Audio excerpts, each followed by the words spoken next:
नमस्कार दोस्तों, स्वागत है आप सभी का चिराग क्लासेस के ऑनलाइन यूट्यूब चैनल के ऊपर। तो फ्रेंड्स, कैसे हो आप लोग? आशा करता हूं आप सब बढ़िया होंगे।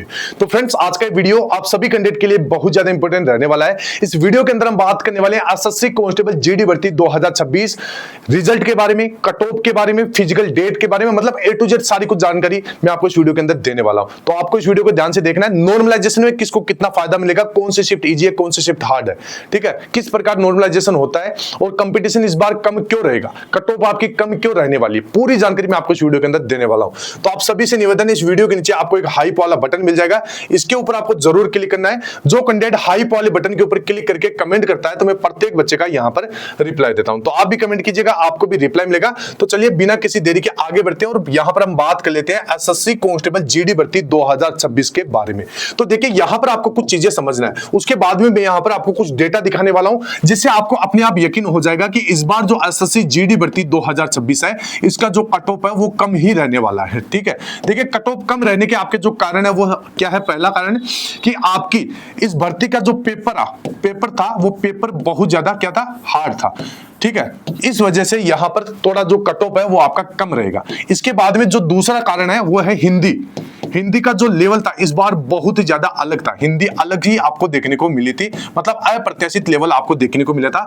तो ये सबसे कारण है आपका कट ऑफ कम रहने का। इसके बाद में जो सबसे तीसरा जो कारण है वो है आपकी उपस्थिति। तो देखिए, उपस्थिति भी इस बार आपकी बहुत कम रही है, ठीक है, उपस्थिति भी कम रही है। इस वजह से भी आपका कट ऑफ कम रहने की प्रबल संभावना है। और चौथी बात, यहां पर ये जो वैकेंसी है भर्ती के अंदर जो पद है, भर्ती में जो पद है वो पद इस बार बढ़ेंगे, ठीक है, और बढ़कर ये लगभग वैकेंसी आपकी 50,000 के आसपास यहां पर हो जाएगी। तो इस वजह से भी आपका जो कट ऑफ है वो कम रहेगा। इसके साथ यहां पर जो अगला कारण है वो है औसत स्कोर, मतलब स्टूडेंट का जो औसत एवरेज स्कोर है, औसत स्कोर वो कम बन रहा है। तो अगर औसत स्कोर कम रहेगा तो कट ऑफ कहां से ज्यादा चली जाएगी? बिल्कुल भी नहीं जाएगी, कट ऑफ भी इस बार आपका कम रहेगा। इसके साथ यहां पर और भी मैं आपको कारण बताऊंगा, तो ध्यान से इस वीडियो को देखना है और वीडियो के नीचे हाइप वाले बटन के ऊपर क्लिक करके आपको अपना स्कोर कमेंट बॉक्स में लिख देना है और कमेंट कर देना है। मैं प्रत्येक बच्चे का रिप्लाई दूंगा, लेकिन आपको हाइप वाले बटन के ऊपर क्लिक करना पड़ेगा, ठीक है। चलिए आगे बढ़ते हैं। अब यहां पर देखिए, सबसे पहले यहां पर मैं आपको कुछ चीजें समझा रहा हूं। देखिए, यहां पर जो रैंक मित्रा की पीडीएफ है और एक आपकी रैंक गुरुजी की पीडीएफ है, उसके अगर आप डेटा को देखोगे तो यहां पर इसमें एक चीज आपको देखने को मिली है कि जो रो स्कोर है वो आपका बहुत कम है, ठीक है। एवरेज स्कोर सबसे कम आपका जो मतलब कम से कम 79 है और उसके बाद में आपका 119.54 है, मतलब 120 से अधिक आपका इसमें बहुत कम स्कोर बना है, ठीक है। अब यहां पर देखिए, ओवरऑल आप देखोगे रैंक गुरुजी के अंदर तो 81.36 आपका एवरेज स्कोर बना है, ठीक है। तो देखिए, इतने विशाल डेटाबेस लगभग 1.7 लाख छात्र के कारण शिफ्ट की कठिनाई और नॉर्मलाइजेशन का यह अनुमान 99% तक सटीक रहेगा, ठीक है। अब यहां पर देखिए नॉर्मलाइजेशन का विज्ञान। तो देखिए, नॉर्मलाइजेशन में फायदा उसी कैंडिडेट को मिलेगा जिसका यहां पर हार्ड शिफ्ट में एग्जाम हुआ, उन्होंने हार्ड शिफ्ट वाले हार्ड सवालों को अटेम्प्ट भी किया है। तो देखिए, यहां पर मैं आपको एक चीज बता देता हूं, जिस भी कैंडिडेट का हार्ड शिफ्ट में एग्जाम है और उसका स्कोर कम है, तो देखिए घबराने की जरूरत नहीं है, उसको यहां पर 15 से 18 नंबर तक का नॉर्मलाइजेशन में फायदा मिलने की प्रबल संभावना है, जिसका हार्ड शिफ्ट में एग्जाम हुआ है। अभी मैं बताऊंगा कि आपकी हार्ड शिफ्ट कौन कौन सी थी और इजी शिफ्ट कौन कौन सी थी, तो ध्यान से देखना, ठीक है। तो इन दोनों शिफ्ट को आपको बराबर किया जाएगा और आपको नॉर्मलाइजेशन दिया जाएगा, ठीक है। तो देखिए, हार्ड अधिकतम आपको 18 से 20 नंबर तक का और कम से कम आपको 0 से 5 अंक तक का फायदा मिलेगा नॉर्मलाइजेशन के अंदर। तो नॉर्मलाइजेशन का मुख्य आधार आपके शिफ्ट का औसत स्कोर होता है। जैसे जैसे शिफ्ट आसान होती जाती है, नॉर्मलाइजेशन में मिलने वाले जो बोनस अंक है वो भी आपके कम हो जाते हैं, ठीक है। अब यहां पर देखिए, टॉप 10 सबसे हार्ड शिफ्ट में आपको बता रहा हूं। इससे पहले आपको भी अपना स्कोर कमेंट बॉक्स में बताना है और आपको बताना है कि आपका कौन सी शिफ्ट में एग्जाम था, ठीक है। शिफ्ट का नाम लिखना है, मैं बताने की कोशिश करूंगा कि आपका शिफ्ट इजी था या हार्ड था, आपको नॉर्मलाइजेशन में कितना फायदा मिलेगा। तो देखिए, टॉप 10 सबसे कठिन शिफ्ट रैंक मित्रा 1 लाख प्लस डेटा के आधार पर बता रहा हूं। तो देखिए, यहां पर टॉप 5 हार्ड शिफ्ट है, ठीक है। उसके बाद में जो आगे की रहेगी वो मैं बताऊंगा। तो देखिए, 25 मई 2026 इसकी जो 5 शिफ्ट है उसमें यहां पर औसत स्कोर की बात करें तो 79.34, ठीक है, और फायदा इसको 20 अंक तक का मिलने की संभावना है। 18 मई 2026 को सेकंड शिफ्ट में औसत स्कोर 80.32 और फायदा 18.5 अंक तक का मिल सकता है। 7 मार्च 6 मार्च और आप 7 मई, 6 मई और 20 मई, इसके आप देख सकते हैं थर्ड शिफ्ट, सेकंड शिफ्ट और थर्ड शिफ्ट। इसमें आप एवरेज स्कोर देखिए 80.86, इसमें आपका 81.63 और इसमें आपका 83.51, और इनको लगभग 17, 16 और 15 नंबर तक का नॉर्मलाइजेशन में फायदा मिल सकता है। ठीक है, तो देखिए जिनका देखिए हार्ड शिफ्ट में एग्जाम था और उनका डर है कि भाई जैसे मान लीजिए मैं आपको एक चीज बता देता हूं कि भाई जैसे आपका यहां पर रो स्कोर बन रहा है 110 नंबर बन रहा है, ठीक है, और आपका हार्ड शिफ्ट में एग्जाम हुआ था, ठीक है।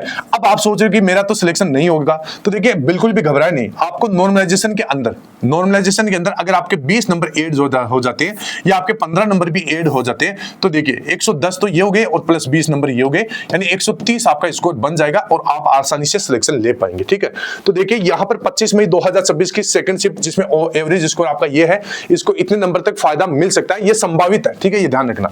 इसके बाद में 18 मई 2026 सेकंड शिफ्ट में औसत स्कोर आपका 83.92 है और लगभग 13.5 नंबर तक का नॉर्मलाइजेशन इनको मिल सकता है। इसके बाद 25 मई, 20 मई और 6 मई, ठीक है, ये नॉर्मलाइजेशन है, ये आपकी शिफ्ट है और ये आपका औसत स्कोर यहां पर दे रखा है और ये आपको नॉर्मलाइजेशन के अंदर फायदा मिलने की प्रबल संभावना है। तो देखिए इन 10 शिफ्टों में पेपर का स्तर सबसे कठिन था, ये आपको सभी को पता होगा।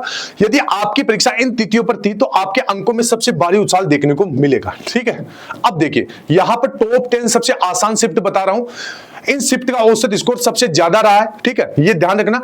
अब यहां पर देखिए अगर यहां पर इन शिफ्टों में बच्चों का स्कोर ज्यादा रहा है तो कहीं ना कहीं पेपर भी इजी था और इनको अब नॉर्मलाइजेशन में नंबर कम मिलेंगे। ठीक है, लगभग देख सकते हैं 31 मई, ठीक है, 4 मई, 30 मई और इनकी शिफ्ट वगैरह देखिए, इनका एवरेज स्कोर आप देखिए, नजर डालिए 120 तक के एवरेज स्कोर यहां पर बन रहा है। तो यहां पर नॉर्मलाइजेशन का जो फायदा है इनको लगभग 0 अंक का, यानी या तो इनके समान अंक रह जाएंगे या लगभग 1 या 2 अंक का इनको फायदा मिल जाएगा। इसी प्रकार 31 मई 2026 की थर्ड शिफ्ट में जिसमें औसत स्कोर 109 है और फायदा 1.5 अंक तक का मिलेगा। 4 मई की आपकी थर्ड शिफ्ट, 30 मई की सेकंड शिफ्ट और 30 मई की आपकी थर्ड शिफ्ट, इनको लगभग 2.5 से 4 नंबर तक का नॉर्मलाइजेशन का फायदा मिल सकता है। ठीक है, अब देखिए टॉप 10 सबसे आसान शिफ्ट और देख लिए 6 से 10 रैंक की। ठीक है, चूंकि देखिए इन शिफ्ट में छात्रों ने पहले से अधिक स्कोर किया। ठीक है, लगभग औसत की बात करें 94 से लेकर 119 के बीच तक यहां पर औसत स्कोर किया है, इसलिए इनका नॉर्मलाइजेशन लाभ सीमित रहेगा। ठीक है, ज्यादा नहीं मिलेगा इनको। ठीक है, तो मैंने आपको बता दिया। अब देखिए प्रतिस्पर्धा का स्तर की बात करें, छात्र कहां खड़े हैं, तो देखिए यहां पर जो रैंक गुरुजी की पीडीएफ है इसमें आप देखिए जो 131 प्लस अंक वाले छात्र कितने हैं, केवल 1913 छात्र है। कितने, 1913, और 111 प्लस अंक वाले 15,333 और 91 प्लस वाले 29,234 और 71 प्लस वाले यहाँ पर 41,000 है। तो देखिए डेटा स्पष्ट रूप से दिखाता है कि 70 से 90 अंकों के बीच छात्रों की भारी भीड़ है। ठीक है, असली सुरक्षित जोन 110 प्लस अंकों से शुरू होता है। तो देखिए आपके 110 से लेकर 115 के बीच में अगर आपका यहाँ पर स्कोर बन रहा है तो आप सेफ समझ सकते हैं अपने आप को। ठीक है, जो हिंदी क्षेत्र से है, और नॉन हिंदी वाली जो पिछली कट ऑफ है उससे 5 नंबर आपको कम कर लेना है। तो देखिए रैंक मित्रा टॉप लीडर्स में भी आप देख सकते हैं 158 अंक वगैरह। ठीक है, तो ये स्कोर आपका बन रहा है। तो देखिए 140 प्लस स्कोर करना इस परीक्षा में असाधारण है। यदि आपका रो मार्क 120 से 130 के बीच है तो आप टॉप 15 छात्रों में शामिल है। इसके साथ यहां पर देखिए ये चीजें मैंने आपको बता दी पहले। ठीक है, अब यहां पर अगर आपको कट ऑफ जानना है कि हमारा कट ऑफ कितना रहेगा तो ये वीडियो मैंने चैनल के ऊपर डाल दिया है। इस वीडियो के अंदर मैंने पूरी तमाम जानकारी दे दी है। लगभग 27-28 राज्यों की यहां पर कट ऑफ बताइए और कैटेगरी वाइज कट ऑफ बताइए, एरिया वाइज जैसे जनरल एरिया, बॉर्डर एरिया, नक्सल एरिया, पूरी कट ऑफ बताइए। तो आप सभी को क्या करना है, इस वीडियो को ध्यान से देख लेना है, चैनल में आपको दे रखा है। ठीक है, और आप सभी से निवेदन है इस वीडियो के नीचे आपको एक हाइप वाला बटन मिल जाएगा, इसके ऊपर जरूर क्लिक करना है। ठीक है, देखिए अब यहां पर जो रिजल्ट है वो भी आपको जल्द देखने को मिल जाएगा। आपके आगे की तैयारी है फिजिकल, तो फिजिकल के ऊपर आपको अच्छे से फोकस करना होगा। ठीक है, तो आई होप मेरे द्वारा दी गई जानकारी आपको अच्छी लगी होगी। फिर मिलते हैं नेक्स्ट वीडियो के अंदर, तब तक के लिए जय हिंद, जय भारत, वंदे मातरम।